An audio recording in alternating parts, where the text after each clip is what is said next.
guests. We've had people like Richard Arnold, Julia Bradbury, Richard, Myleene Klass, who's here today. Great stuff. Great stuff. No, it's wonderful.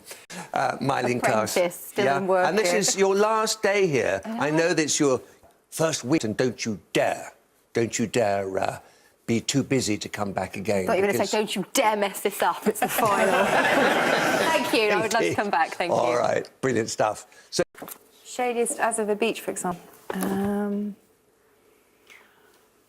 It's there, Giles. Really? Anything fascinating? We have another 7. We have leashes. Yes. And Queen Susie has something too. I'm not sure I like this queen bit. You are the queen. Teasels. Teasel? There as well. Yeah, you can have those, but also they're tall, prickly plants, and they've got very spiny.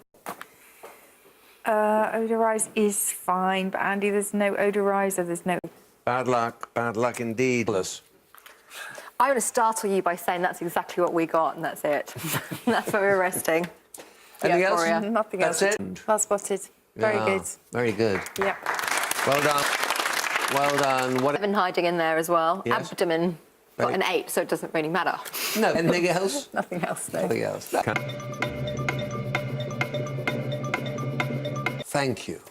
Parazon, yes, that's all about glass making. I see. It's the round glass ball. That's Happy on both counts? Glass making, yep, very good. Right. There's also pianos in there.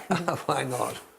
Why not? Anything else? No, 2 very appropriate musical terms. Very unusual young woman, talented, but also, you know, exotic in a way. And you came from Norfolk, not a county known for exotic things, I would say. I think they'd disagree with that. But, Go on. I grew up in Norfolk. I've got a mum from the Philippines. Yes. And my dad from Austria. But they settled in Norfolk. And I mean, obviously everyone thinks their upbringing is normal until they look back, and it was quite unconventional looking back. So my dad, he had a diving business. He was a salvage diver. And so my doll's house would be a decompression chamber.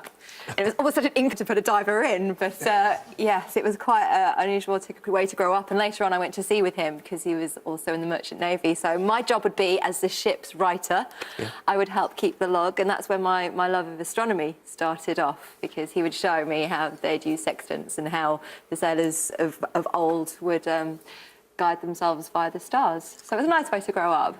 Well, it is, but at the time you don't appreciate it. I didn't appreciate living by the sea. I didn't appreciate all the... any comment my dad would make to me always had some other sort of sea connotation or naval connotation. You're like a ship without a rudder, that kind of thing. But now I look back on it with a lot of humour.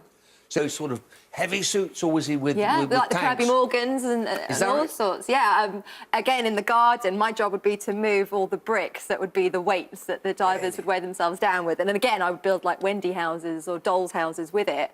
But again, a nice way to grow up. Before that, he was in the Royal Navy and later the Merchant Navy. So I got to see the world, the trade route. And I think that's probably why I feel quite nomadic and why I want my own children to travel, because it opens your eyes up to everything. Oh, broadens the mind, absolutely. It really does. Absolutely. It does indeed. Great. Here, any more pie men? 4. 4 pie men. 4 pie men. Went to market. Anything else? 2 cottons. And in the corner, 3 cottons. Cotton, and just for 5, motet, which is a piece of sacred coral. Argosies. My dictionary poised. I knew something good was coming up here. I'm pretty sure it's in, Giles. I don't want to keep you hanging on desperately. Yeah, an argosy, it's a literary term. The plural is argosies, and it's a large merchant ship, originally one from Ragusa, which is now... How are you spelling that? I think it's like a Hawaiian hut or something.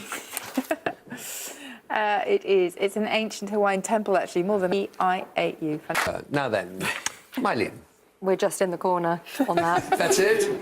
I was trying for hurrah without the second H, but that wasn't there, so we failed. Talking about this, know that one of the first signs of a high temperature is very, very flushed cheeks. Ah, what do you make of that? You'll like this one, Nick, I think. A manganese... exactly the same. I think a mangonel's a 2-year-old, though. That's Telling very things true. Throwing a great they could distance. hurt. And the improvements? Not really an improvement, did we? No, we have a Toddies, hot toddies. Well, Andy, all I can say, competitor. Cheers, and now then, ratings, Myleene, and of course, the Queen of Dictionary Corner. You join us back. So